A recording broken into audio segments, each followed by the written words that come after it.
There is a quiet joy that settles in the heart of a gardener. It's the simple pleasure of plunging your hands into cool, dark earth, the satisfaction of watching a tiny seed sprout into a vibrant bloom. Yet for so many of us, this cherished pastime comes with a hidden cost, a persistent ache in the lower back, a sharp twinge in the knees.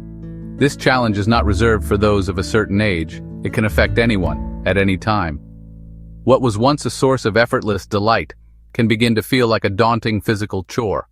The good news, I'm delighted to tell you, is that this does not have to be the end of your gardening story. Far from it. We gardeners are meticulous caretakers. We fret over the pH of our soil. We diligently protect our prized roses from black spot, yet we often neglect the most important instrument in our gardening toolkit, our own bodies. Gardening is, at its core, a form of exercise. However, like any form of exercise, it must be approached with mindfulness and proper technique. Performing these tasks incorrectly can turn a healthy hobby into a source of chronic pain. There is a simple, transformative principle that every gardener should embrace. Let your tools bear the load. The era of brute force in the garden is over. Modern horticulture is about working smarter, not harder. I once met a lady who thought her days of planting dahlias were over due to severe arthritis in her hands. Then she discovered lightweight tools with cushioned, easy-grip handles. This simple change allowed her to regain her confidence and return to the flower beds she adored. Let us delve into the specifics. First and foremost is the long-handled tool collection. Long-handled trowels, forks, and cultivators typically feature shafts of 3 feet or more, completely eliminating the need to bend at the waist or kneel on the ground. For tasks that absolutely require a lower vantage point, a high-quality garden kneeler is indispensable.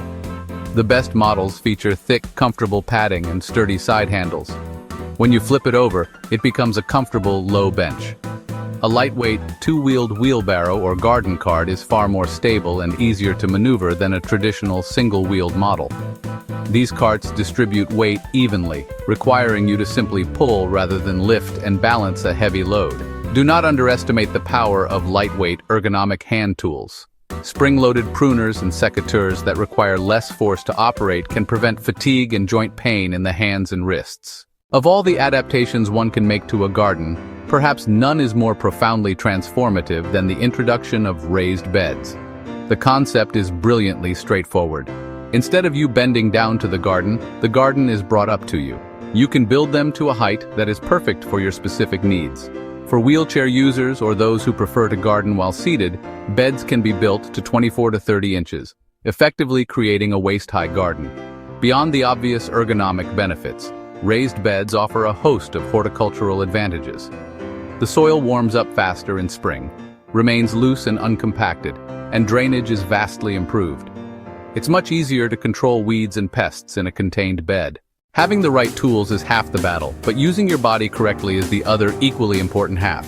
When you must bend, always bend from your knees and hips, not your waist. This technique engages the powerful muscles in your legs and glutes. Set a timer for every 20 to 30 minutes as a reminder to stand up, stretch, and change your position. These short micro breaks allow your muscles to recover, preventing the buildup of tension that often leads to next-day soreness.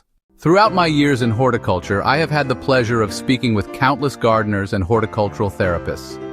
One recurring piece of advice from physiotherapists is to prioritize a strong core. Your core muscles are the natural corset for your spine. Experts in adaptive gardening stress the value of vertical gardening. Using trellises, wall-mounted planters, and hanging baskets brings the garden up to eye level and within easy reach. Growing vertically is not just a space-saving technique, it's a back-saving technique. Many gardeners have similar questions. What are the gardening jobs that are hardest on the body? Without a doubt, the most strenuous tasks are those that involve prolonged bending and heavy lifting. Turning over soil, weeding large areas at ground level, and lifting heavy materials. How can I manage gardening with arthritis or joint pain?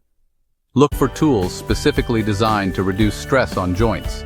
Lightweight tools with padded non-slip handles are essential. Ratchet or power-assisted pruners make cutting effortless, protecting sore finger joints.